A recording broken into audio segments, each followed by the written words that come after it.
Good morning. I am Steve Weber, the host of the American Gumption Morning Show, broadcasting here on Spirituality Gone Wild and also on the American Gumption Facebook page and American Gumption YouTube channel. So welcome to Wednesday, February 17th, show number 128. Alrighty, so yeah, I've got a great guest coming up, a couple guests coming up actually, but our main guest will be appearing at about half past the hour, and she is Rebecca Glenski Coppage, and she is the author of the brand new book, 100 Days to Self-Love, 100 Days to Self-Love. So we'll get into how we can all be kinder and gentler to ourselves with some self-love in the second half of today's show. And my monologue to open up the show is going to be polite self-talk. And that's a little bit about self-love. That's my own experience in learning how to tame that voice inside my head and get it under control. Well, not get it under control, but at least learn how to coexist and live with it.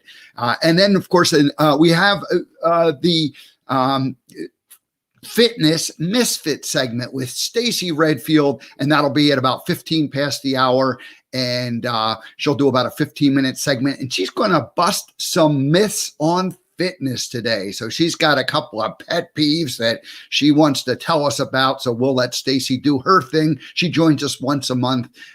She's been a guest here before, but she's got a regular segment now since the beginning of the year. All righty, so let's let me tell you about what's happening the rest of the week. Thursday, tomorrow, Serenity Sam Sing a Song, a brand new segment. We're going to try it every other week for the next couple of months and see how it goes. Serenity Sam has her own show here on Spirituality Gone Wild, and she'll be joining us on Thursdays, every other Thursday, and we'll do a sing a song tomorrow. And so that's going to come up again at the after the monologue. We'll bring Serenity Sam on, and then Friday I have an interview set up with Jay Toops. He is the CEO of BioRoot Energy, and their vision is to turn waste carbons into fuel alcohols. So it's really quite fascinating technology. I met Jay several years ago and got familiar with it. I did a little bit of chemistry in my background, and so I kind of understood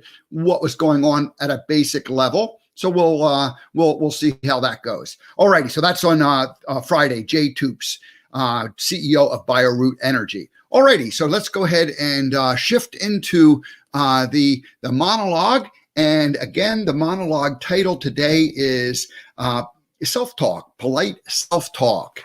All righty. So yesterday's monologue was taming that voice inside your head. And this is kind of a follow-up to that, or really a continuation of that.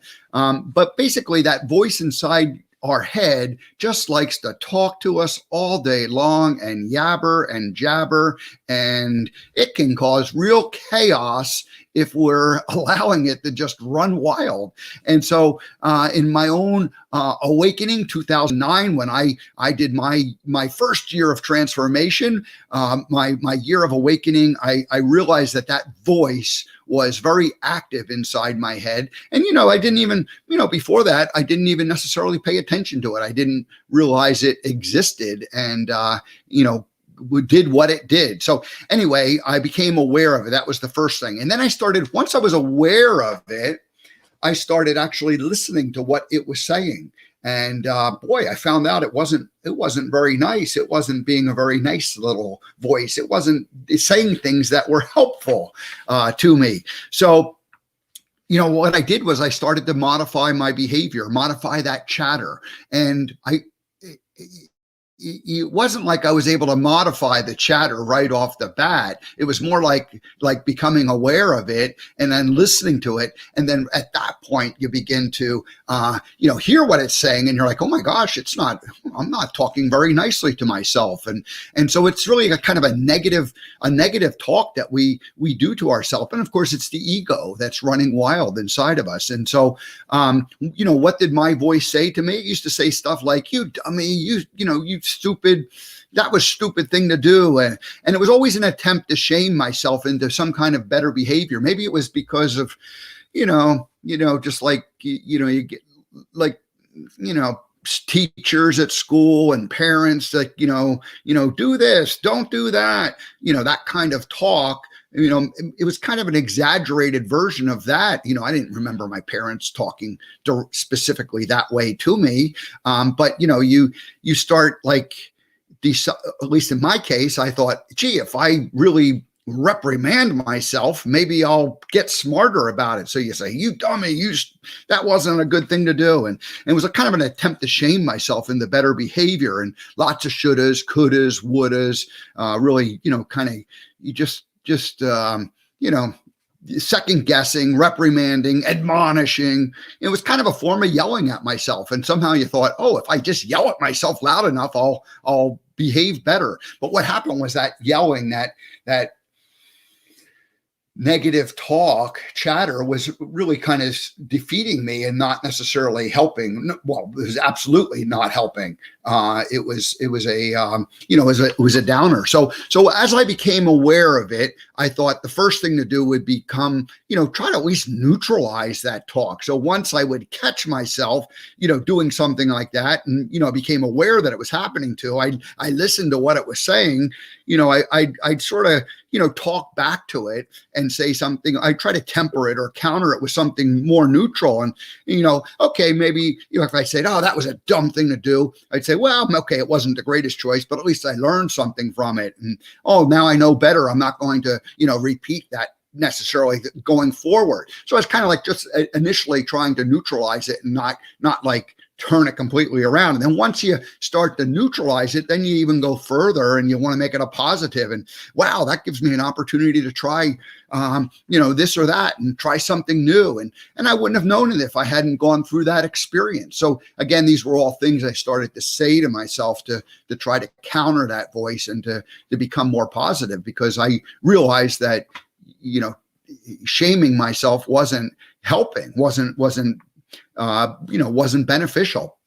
And I started to look for gratitude in things that occurred. What could I be grateful for? You have an experience that doesn't necessarily work out the way you want it to. Well, rather than get mad and, get down on myself, I started to think, well, what's the benefit from it? What's the one thing that I learned that will help me out from it? So some of my favorite sayings, things that I started to say on a regular basis, is, it's okay, I'm on the right track now. And I did that a lot. I would say, like, okay, I'm feeling much, better about it. I feel like I'm on the right path. Okay, I'm not exactly where I want to be at this point, but I'm heading in the right direction. I didn't even know necessarily sometimes where I was heading in my career of the last decade. After the Gumption thing came to an end, it was just like, okay, but I'm going in the right direction, and things are always working out for me. I know that it's going to all be good. I feel like I'm getting closer and closer to it. So I just was able to become aware of it, and it's not that the doubts don't happen, but when they do happen, when that negative chatter starts, I don't let it just go on and rampage for, just over and over and over again. I bring it up and try to neutralize it, and then try to turn it into some form of a positive. Alrighty, so that's that. Now, I've got a little bit of a issue with my computer, where it's hesitating. I think it's coming through okay out there, but it is certainly sluggish on my end. So I'm going to, I see our guests are both lined up and ready to go. But what I'm going to do is I'm going to ask them to, just sit tight for a minute. I'm going to restart my browser because it's just not, it's going to be too annoying for me to do it. So I will be back in just 1 minute. I'm going to just quit Chrome and restart it. And I hope that this will bring me back and have a better connection going. So I'll be right back.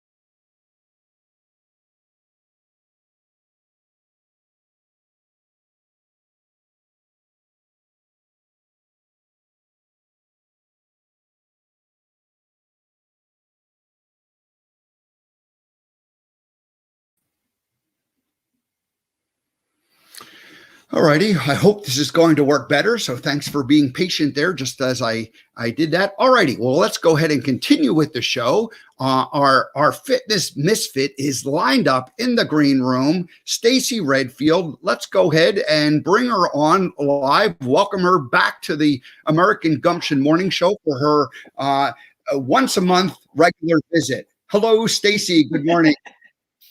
Good morning. Yeah, that looks much better. You were kind of in slow motion there for a little while. So yeah, that looks way better. 100% right, but and you've got a different backdrop this week. I don't see your studio behind you.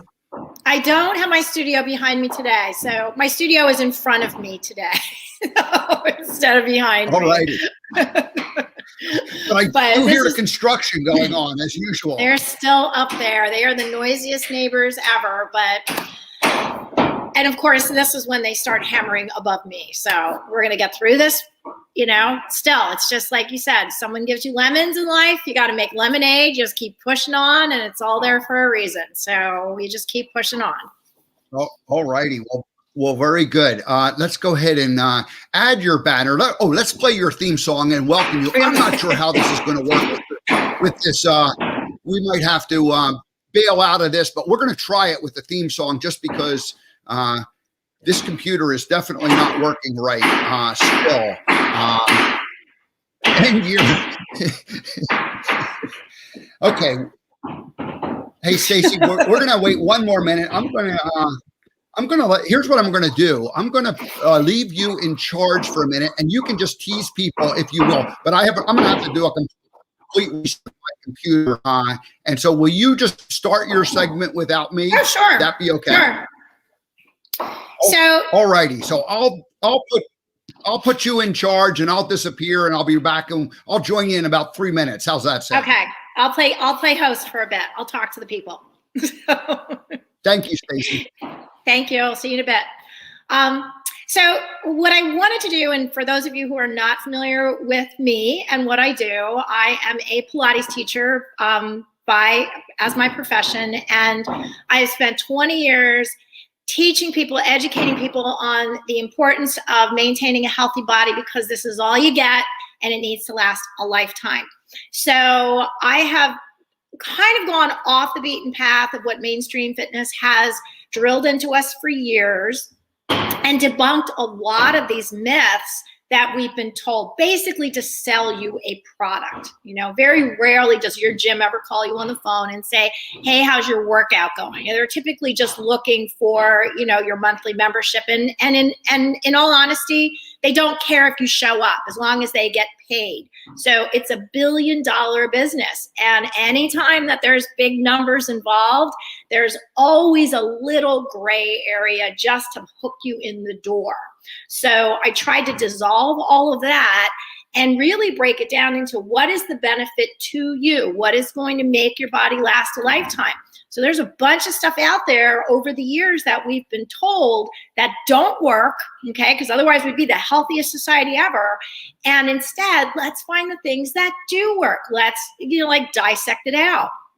So I've come up with a bunch of myths, what I call fitness myths. We're going to really dig into one today, but because that's all we have time for. And Steve will tell you I tend to chat a bit.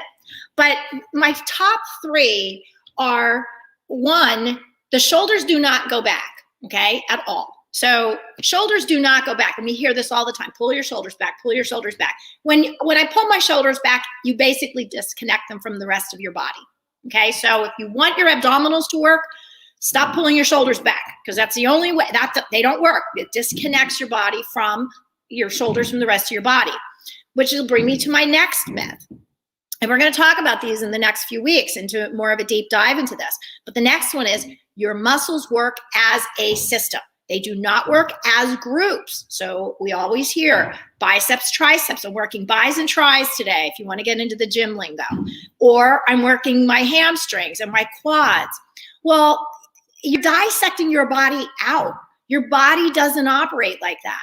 Your body operates as the skeletal muscular system. So you have systems in the body that run it, not muscle groups, okay? Muscle groups are, yes, have specific jobs in terms of movement, but in terms of as a system, they have function, okay? So Your body, I always say we die because we stop functioning, not because we stop looking good. So your muscles have function. They help return the blood to the heart. They move you from place to place. So muscles are not just for looks. They're not just for pretty, okay? So that's going to bring me to our topic of the day. And we are going to talk about the core, okay? The core of the body. Da-da. I wish I had a drum roll here for Steve with a drum roll, because the core of the body is not your abdominals. I'm sorry, it's not. People keep working their abs saying, I'm doing core work. The core of your body, by my definition, okay, which I think my definition is correct, if you actually look at function, the core of your body is your respiratory system, okay? Well, what does that have to do with your abdominals? Well, your abdominals aid in exhalation. That is their function. So when you go into anatomy and study anatomy and physiology, okay, you find out the functions of your muscles. You know, your central nervous system is your wiring for your body. So that is specific to certain muscles for movement, which gets controlled by your brain. But the muscles themselves then have particular function. So the job of this hair is making me crazy today. I'm so sorry.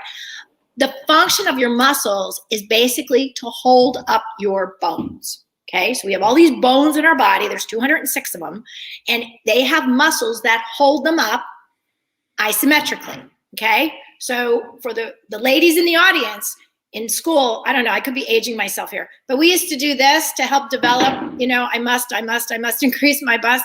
So it doesn't really work like that, but it was something to do. So, but typically that's what is considered isometric contractions, which is basically equal amounts of contraction of the muscles around the bones in order to hold them upright. If you don't have equal amounts of contractions on the bones, you're going to slouch to one side. You're not going to be even in how you stand. You know, it throws the body off of alignment. So the muscle has that job. The core of the body is to aid in all of the other systems. No system is an island in and of itself. If one is off, they are all off. So they work together in symmetry. So when they stop working in symmetry, that's when we have a problem. So what happens is you inhale through your nose. We like to inhale through our nose. I inhale through my nose and exhale through the nose. There's all kinds of ways to breathe. If you go by function, it only is logical to breathe in and out through your nose just because your respiratory system is a vacuum. Okay, so anybody who studied vacuums in school knows that they have to be consistent through one opening in, you know, for entry and exit. Otherwise, if you break the seal for a vacuum, then, you know, it's like popping a balloon. Okay, so just so we understand that. So in order to strengthen that respiratory system, you have to breathe in through your nose and out through your nose. So there's muscles up here in the nasal passages, and there's actually muscles that control that breathing system from the nose all the way down to your pelvic floor. So it takes up pretty much the majority of your body. So yes, your abdominals are part of that, but because the abdominals only aid in exhalation, we have to look at what controls inhalation. We don't just exhale. We inhale and exhale. So there has to be an equal amount of strength there between both functions, okay? So I always say you can live without your abs, okay? A lot of us don't have them. Somehow we manage to survive, but if your breathing goes, you're screwed, okay? That's your immune system. So a lot of this, you know, kind of dovetails into the situation we're in now as the world is dealing with a pandemic, and people that have weak immune systems are the ones that are the most vulnerable. It doesn't mean that that's just your draw, the cards you drew in life. That means that you can do something about it. That means that you need to strengthen your core, okay? So doesn't that make a lot more sense? Not only that, people hate to work their abs. It's way easier to sit on the couch and breathe than it is to do sit-ups. So we know that too. So we're making things a little more simple and things that are a lot more logical and things that are open to everybody. Not everybody can lay down on the ground and do sit-ups. When you get to be 80, that gets harder and harder and harder as you go through life. So fitness should be something that you should be able to do forever, not until your body breaks. Okay? So once your body breaks, that's when everyone stops doing the things they love. So to me, that's not really exercise. If you can't do it for life, it's not really good for you. So it should be something you can do for life. So core of your body, it ain't your abs. So take a deep breath in and exhale another one out. And just continue to do that, because that's going to be the best thing for your body. That'll strengthen your abs right there. You don't even have to lay on the ground. That's it. Back to Steve. Thank you, Stacey. You just should run the rest of this show. You're doing great. Hey, I thank you for saying that breathing through the nose and exhaling through the nose is good. That's in my meditation practice, that's the way I like to breathe. So when I become conscious of my breathing, I prefer that. I've done many times where people say, okay, in through the nose, exhale through the mouth. And it always just seems like, it just didn't feel comfortable for me. And you explained why, because there's one more part to that too, because when you actually study the central nervous system, they're very specific on how the nerves are. I said it's always like how you wire a house. You're not going to turn on light switches and all the lights go on. There's specific switches for specific parts of your electrical system in your own home. Your body's exactly the same way. So you have nerves that run through the spinal cord, and they then branch off into specific areas of the body, so that, I know that if somebody's having an arm or shoulder issue, I have to look at the brachial plexus, which is in the neck. So it's in your cervical spine, right where your cervical spine connects to your thoracic spine or your chest area. So to look in specific areas to look for any types of compressions, tight muscles, weak muscles, things like that. That's where you need to go and start to restore that area of the body in order for it to function properly. So the respiratory system is the only system of the body that actually has two different nerve lines that makes it function. So if one fails, you got a backup. It's the only system in the body that has a backup. So, for anyone who's ever had a pinched nerve or whatever, that'll weaken a muscle. That's it. You got no backup. So the only way that you can, restore that is to decompress the muscle on the nerve or strengthen the muscles around the nerves. But with your respiratory system, you have a backup. So your mouth is your secondary function, not your primary function. So there's a lot that happens up in here in the nose in terms of filtering air and any type of toxins that go through. We have the adenoids, we then have the tonsils. And so your body has this defense, almost like a lock system, that if the germs get past the nose, they still have the tonsils to get past before they get into the lungs. So those two sentries protect your lungs, because without these, things don't go so well.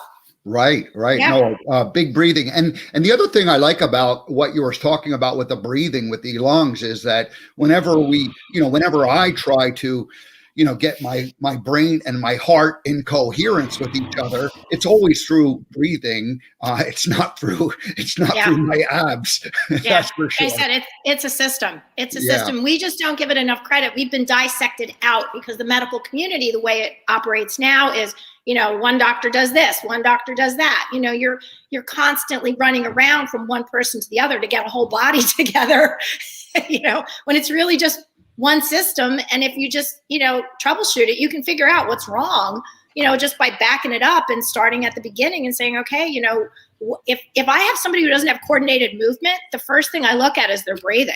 Because if their body's not moving properly, their breathing is way out of sync. And as soon as you get their breathing back in sync, everything coordinates together. So it's really a simple fix. We just make it very, very complicated. So the number one myth that you debunked today is the core of the body is not our abdominals. It is the respiratory system. Exactly. It takes a lot of stress because you don't need to come up with a 6-pack anymore or an 8-pack. It's really 8. That's another myth. And you did not mention, when I was gone, you did not mention the shoulders going back or the muscles work as a system, not as groups. No, we already covered that. I started with that, Steve. Yeah, I already did that. And then I segued right into the whole, myth of the core. I know. See? I'm going to have to go back. I'm going to have to go back and rewatch my show to learn from you. Stacey, thank you so much then for joining us this morning. We appreciate that you're a regular coming once a month. We will see you next month. So thank you so much for joining us, and we'll see you next month. Thank you so much, Steve. Have a great show. Okay. Talk to you soon. Bye. Well, there is Stacey Redfield. Let me go ahead and give Stacey one more plug here. Look at this, the Pilates method, the Physical Methods Pilates Studio in Bethlehem, Pennsylvania. If you are anywhere near Bethlehem, Pennsylvania, go down to the Physical Methods Pilates Studio, or at least give her a call first and make sure that it's okay to come down because of all the social distancing and new rules that we have in the world. And you can figure out how you can, work with Stacey directly at her studio. All righty. Thanks, Stacey. We'll see you next month. All righty. Well, that was great. I appreciate Stacey jumping in and pinch hitting for me while I had to do a computer restart. It seems to be better, although it's a little tiny bit sluggish, but we're just going to keep our fingers crossed that everything's going to work the rest of the show. So thank you, Stacey Redfield. There's her website too. She is and I forgot to mention, she is a author. She is an actress. She is a spokeswoman for different brands, and she does a whole bunch of different fun things. So thanks, Stacey, for joining us on a regular basis. All righty. Well, let's go ahead and welcome our main guest today. And this is going to be Rebecca Glenski. Let's see. Let me double check now. Rebecca Glenski Coppage. Yes, that is a name. That's a mouthful. Rebecca Glenski Coppage. Welcome to the American Gumption Morning Show. Thank you so much. It's so good to be here. It looks like wherever you are in the world, it is cold outside. I'm in Kansas City, and we are in the middle of an ice snowstorm. So it is very white outside. All righty. Well, good. Well, welcome to the show, and thank you for joining us this morning. Now, Rebecca, we have two rules when we have a first-time guest who comes onto the show. So I'm going to explain those rules, and hopefully you'll be willing to follow them. Rule number one is I will read a short bio intro about who you are so people know who you are, and then I play a first-time guest welcoming song, and coincidentally, it's called the First-Time Guest Welcoming Song theme song. So is that okay? That's fantastic. All righty. Well, let me tell people who you are. So Rebecca Glenski Coppage is an author and pediatric nurse practitioner. But like many, Rebecca has spent a good portion of her life struggling to develop self-love. At age 12, she began a battle with eating. She developed an unhealthy relationship with food and her body. Rebecca's turning point came when she decided to finally let go of her perfectionist ways. Her newest book, 100 Days to Self-Love, was published just last month. We're grateful that you're here joining us as it's a newly published book. It is both a devotional and a 100-day odyssey toward becoming the whole person you deserve to be. Finding self-love wasn't easy for Rebecca, but it was necessary in order to find joy. She learned to treat her body with kindness and to love each and every part of herself. You too can learn to make healthy choices, use positive self-talk, and silence that inner voice that says you aren't good enough. Rebecca has been married to her husband, Andrew, for 12 years, and together they have a son and a daughter living in the Kansas City area. Rebecca Glenski Coppage, welcome to the American Gumption Morning Show. Thank you for being here. Thank you for having me. All righty, let's play that song, and then we'll have the rest of the time for us to chat. Sounds good.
Have you ever had a marching band welcome you to a show before, Rebecca? No, never. Well, good. Well, welcome. We like to play something cheerful the first time a person joins us. So when you write your next book and we invite you back in the future, we won't be allowed to play that song ever again. So okay, but well, one time, I mean, I can add that to my book of I've accomplished it. So good. So so you wrote this book. It just got published last month. It's 100 Days to Self-Love, and it's really two stories. It's really about being learning to trust yourself and to accept yourself as you are. But it's also the story of the eating disorder and your relationship with food and yourself, your body. Tell us, let's go back to when you were that child, 12 years old. What was going on in your life? What happened that you suddenly thought, oh my gosh, I'm not good enough. I have to somehow, modify. Yeah. It's really interesting. I cannot remember a time ever in my life where I felt comfortable with my body, even as a young child. I think honestly that I was kind of just born that way. I've never really had anything traumatic happen to me. I had really quite a lovely childhood with a very loving family. And even though I had all of those blessings in my life, I just could not look in the mirror and see what other people saw. I just really struggled to be happy with what I looked like. And, I am kind of a type A person. I have that perfectionistic drive, and that certainly did not help things.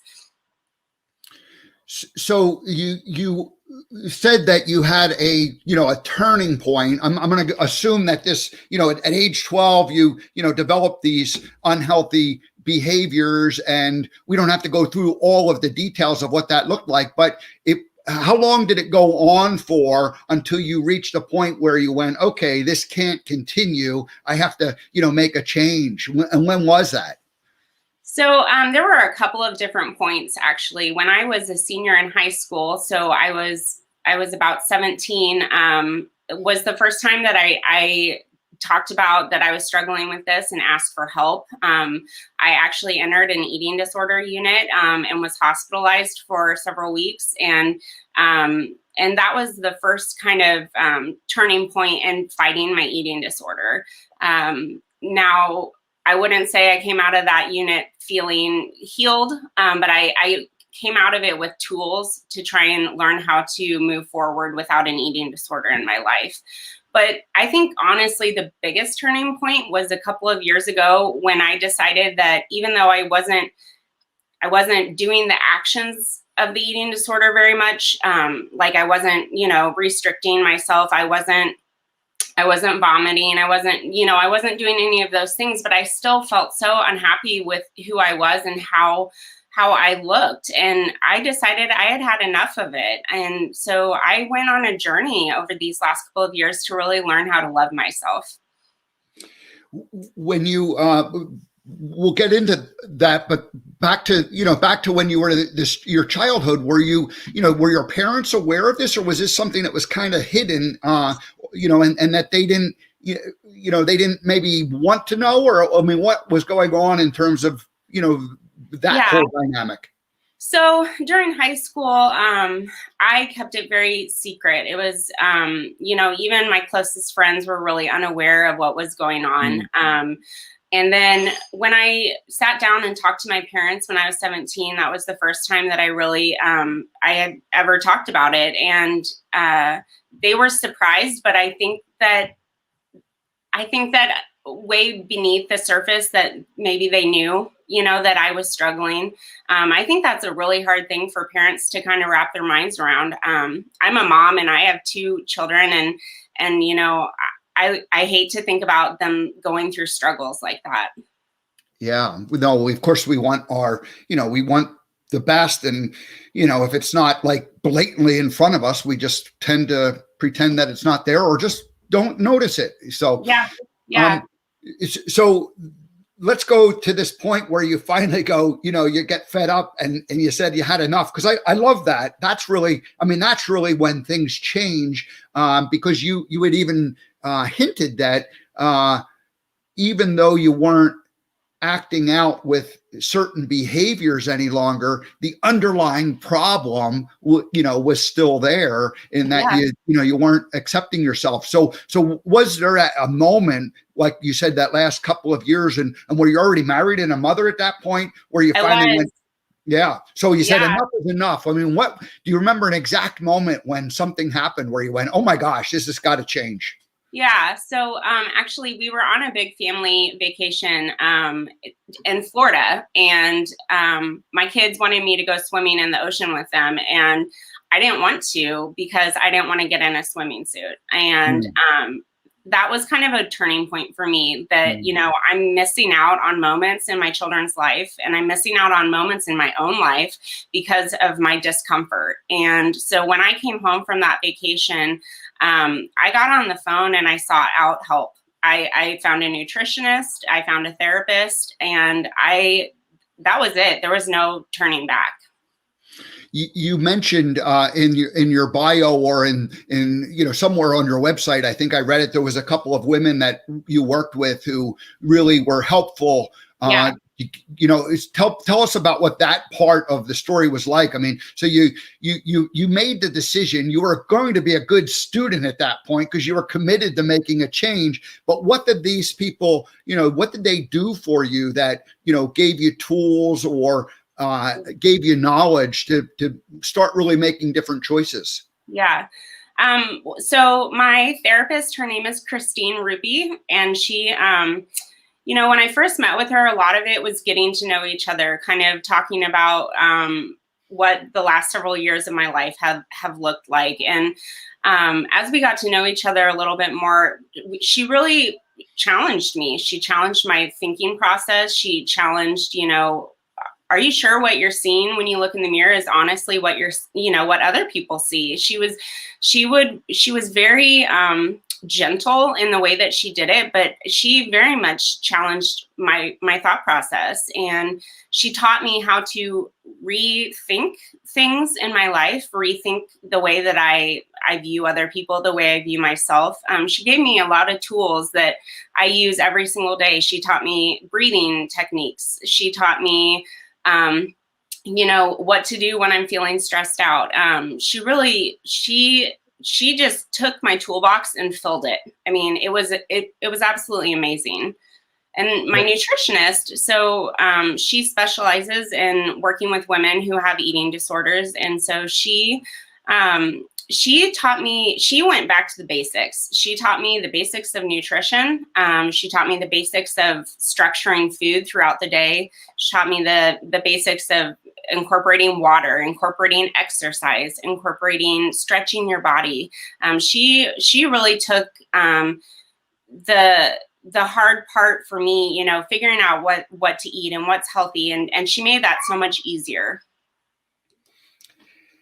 I think it's great that we find coaches or mentors along the way that are willing to, like hold up a mirror and let us, take an honest look in and see what's going on. And so it sounds like you had a great help, in from both of those people. Personally, I never had, an issue with food, but I certainly did with alcohol. I gave up 4 years ago drinking, and it was one of those things that I, for years and years, I pretended like it was just, a way of relaxing and having, like the transition from like working to, kind of like, downtime. And once I finally got my head around it and said, wait a minute, this is not a healthy behavior, and gave it up, it was, I look back on it and I go, oh, it wasn't that big of a deal. And yet it was a big deal because it was many years of like repeating the same basic behaviors over and over and over and over and over again. Yeah. And it was unhealthy. And I knew it. And yet, I continued, along that path. So. Yeah, I think that, I do spend a fair amount of time in the book talking about my journey with my eating disorder. But I think that the basics of what I talk about really apply to anyone who has ever had a struggle in their life, or have looked in the mirror and not been happy with what they've seen. So I think that, 100 Days to Self-Love is probably a very good resource for people who have struggled with eating or eating disorders. But I also think it's a very good resource just for a general person. I went ahead and threw the book up on the screen, and the subtitle is Devotions for Learning to Accept and Find Peace with Your Body. I love it. I love how bright and colorful it is. Yeah, it's great. Now tell us about the actual book itself. Like, so you said that, some of it is your eating disorder, but also a lot of it is really more of that mindset of being accepting of ourselves, who we are, just as we are, and the belief that we're perfect human creatures, but we just have to accept that. Yeah. What I did is I kind of modeled it after one of my favorite books, which is called 100 Days to Brave. And the idea of it is that you read just a small amount every single day for 100 days in a row. And by the end of that 100 days, hopefully you will have acquired the tools to better love yourself and accept yourself. And so that was kind of the idea behind naming it 100 Days to Self-Love. So it's broken down into 100 days, and every day has either like a powerful quote or a Bible verse that starts out the reading. And then I talk about, it's broken into five kind of groups. And the first is, learning to accept your mistakes and moving on from them, and knowing that your mistakes don't make who you are in the future.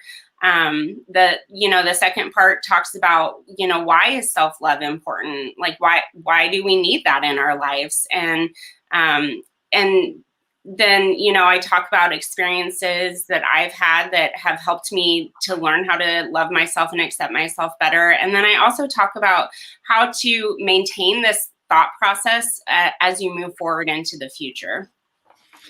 One of the things about, self-love, and I think about it from my own teaching, schooling days, and from Catholic schools where, the idea that, self-love is like almost a conceit or some kind of an ego-driven concept. And so we want to, differentiate between what is healthy self-love and what would not be healthy self-love, and where Absolutely. People might resist going there. Yeah. So, the kind of self-love that I imagine, or that I seek for myself, and that I hope others will seek out, is, the idea that you've got to show yourself some grace, that you're not a perfect person. We weren't created to be perfect, but that's kind of what makes us perfect, is that we're imperfect, and learning how to take those imperfections and use them to the best of your ability. We are taught as a society to love other people, how to be a kind person, how to take care of other people. But I think that we're really lacking in teaching, society how to take care of yourself. If you're not loving on yourself and you're not taking care of yourself, it makes it so much harder to take care of other people. I want to mention that people should visit your website, and it's RebeccaGlenskiCoppage.wordpress.com, and there's lots of good information there. There's the links to the books. You can go and you're also the author of another book. I don't want to sidetrack us into that, but just tell us about your was it more of a novel, or what was it? It was, yeah. It was a young adult novel that I published in 2012, and it's loosely based on my high school experience, but it's about a girl who develops a pretty horrific eating disorder, and it follows her through her sophomore year of high school. And so I guess there's kind of a theme in my writing. I write about what I know, and I write about what I'm familiar with. And so yeah, that was my first book. And I can see that the girl on the cover is handing or teasing the dog with their sandwich. So she obviously isn't eating her lunch herself. She's letting the dog eat it for her. Yep. Yeah. Yeah. Good. Well, good. So, what do you? So tell us a little bit more, I guess, about the the devotional style that you used. You said the 100 different days. A little bit of a reading, a little bit of an inspirational quote, maybe a Bible verse. Why did you pick that particular style versus some other kind of more like a story about yourself? I picked that because, first of all, inspirational quotes and Bible verses have played a really big part in who I am. It's a part of who I have been for a long time. I have always loved reading other people's inspirations, and I read the Bible and find that very inspirational as well. And I think that sometimes what other people say can say it better than you can say it. And so I spent a lot of time picking out the quotes and the Bible verses that I wanted to use for my book, because I wanted to inspire other people in the same way that it inspired me. Very good. I think it's there's many different ways that we can connect with ourselves and with other people. One of the things that I always talk about is the quote by Faulkner that says something. I'm going to paraphrase it. I never know what I think about something until I read what I wrote about it. I used my own writing to help clarify my thinking. Was that part of your process? Yeah, it absolutely was. Writing this book was challenging, but it also was very rewarding, because by the time I got to the end of the book, I was able to look back and see how far I've come as a person over the last several years. And that's a pretty amazing experience. Yeah, isn't it funny how we start to write something and we don't realize how much we've changed and grown, from our own experience. We kind of think we're still, you remember, we're hard on ourselves. That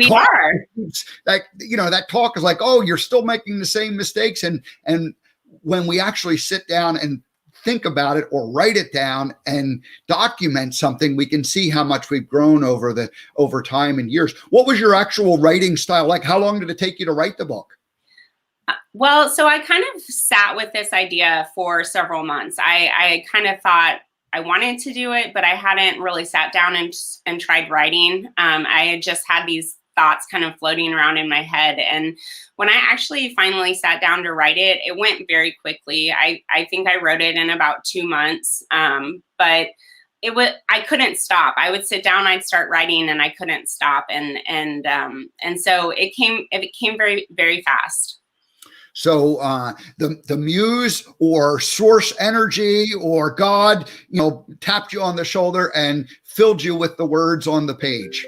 That's really what it felt like. Yeah. I had this idea, but I didn't feel motivated to write. And then one day I was like, it's time to do this. And then when I sat down, I really felt like just it all poured out. It was pretty cool. Wow, that's great. Well, very good. What's next for you? You wrote like a novel, and that was a few years ago. And now you've written this. Do you, I know you're working as a nurse. Do you see more writing in your future? I do. I really enjoy writing. And my children are a little bit older now. They're 8 and 10. And so I feel like I have a little bit more free time, a little bit more freedom to write. And so I really hope to continue writing. I don't have any projects in the works right now, but I think that will change soon. Well, very good. Well, I sure appreciate that you joined us this morning. Got up on a cold winter morning and shared with us. What would you, if someone has if there's a young woman, a young girl who has an eating disorder, and let's, eating disorders are more with the females than the men. Yeah. What would you say to someone who's struggling with, with eating, and really ultimately it comes down to a self-esteem thing, as it was in your case. But what kind of advice would you give? Well, the first thing I tell them is there is a light at the end of the tunnel. I think that when you're in the depths of an eating disorder, it feels like there's no way out. And I would just reassure them that things are going to be okay. You can heal from this. But my next recommendation would be to let other people know you're struggling, because until you have a support system around you, helping you kind of deal with it, you're not going to get very far. So I think telling people that you love and that care about you is a really important step in asking for help. Yeah, that's some really good advice. And you had talked about earlier, the idea of it being a secret. And I know that I carried some secrets with me for many years. And when I went through my own personal awakening and realization that I needed to make changes in my life and couldn't continue to live, there was actually a 30 and a 40-year-old secret that, came out into the open. And once you tell them, they lose their power, and they're no longer, and they were really scary to, go public with them. And now they're just sort of one of those funny things that you talk about without, and there's no more power left inside of them. So. Yeah, it's amazing. It's funny. I never would have thought, several years ago that I would be talking about my eating disorder in front of other people. And now it just comes very easily. If what I have to say can help somebody else, then I'm all about sharing.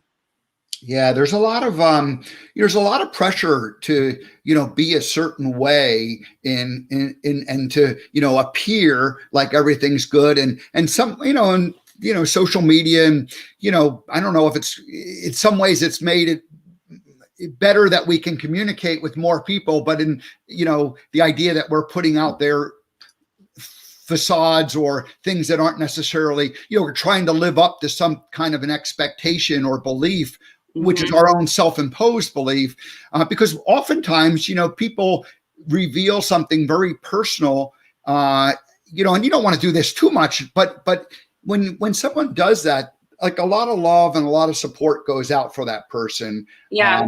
And ultimately that becomes what you were just saying, that if you share these stories and they no longer are a secret, then they lose their power. Yeah. Yeah. Well, very good. Well, I sure appreciate your coming on this morning and being part of the American Gumption Morning Show. And special thanks to your friend and my niece, Jamie Cargus, for introducing us. We appreciate that she said, "Oh, my friend Rebecca just wrote a book, and yeah, she'd be perfect for your show." And you were. So I thank you so much for taking the time to share it. Let me throw the book back up there one more time. Actually, we'll put both books up there. My Perfect Little Secret, but the real book that we want you to go out and get today is 100 Days to Self-Love, Devotions for Learning Peace with Your Body. And you can find those books on Amazon, or you can go to RebeccaGlenskiCoppage.wordpress.com to find out more about Rebecca and to, get links and talk about the books there. So. Thank you so much for having me. Well, you're very welcome. I appreciate that you, let's see, whoops, there we go. You're very welcome. I appreciate that you joined us this morning. And, as you continue your writing career, you're welcome to come back anytime. And we look forward to what you bring us next. Thank you so much. All righty. Well, good luck. Thanks. Bye. All righty. Well, that was Rebecca Glenski Coppage. We thank her for joining us this morning. And again, her website, RebeccaGlenskiCoppage.wordpress.com, and her book, let's see, I'll throw it back up there one more time. There it is. 100 Days to Self-Love, Devotions for Learning to Accept and Find Peace with Your Body. All righty. Well, very good. So that was fun. And a little bit of technical difficulties on my end. I apologize for that, but we got through the show, and it seems like it's okay. So thank you to Stacy, thank you to Rebecca, and tomorrow we have. Let's see where where do we have, here we go. Tomorrow we have Serenity Sam sing a song, and that's going to be a regular feature. We're going to try it for the next couple of months. We're going to do it every other week on Thursday, and that'll be in the second 15 minutes of the show. And then I'll have a guest on after that. On Friday, Jay Toops from BioRoot Energy. He is the CEO, and his company is committed to turning waste carbons, of which, think about waste carbons. That is like all the trash that we have, all of the human excrement that we have, into fuel alcohol. So he will describe that process. I got to know Jay several years ago, so it's maybe something that is coming in the future that will change the way we think about, getting rid of our waste and getting rid of and our fuel, our fuel consumption. So make us less dependent on carbon-based or petrochemical-based gasolines and that sort of thing. All righty. Well, that's it. So that's Thursday and Friday. Have a great day, everybody. We appreciate it. I'll get out of here just a minute early or so today. Have a great day. I will see you all tomorrow.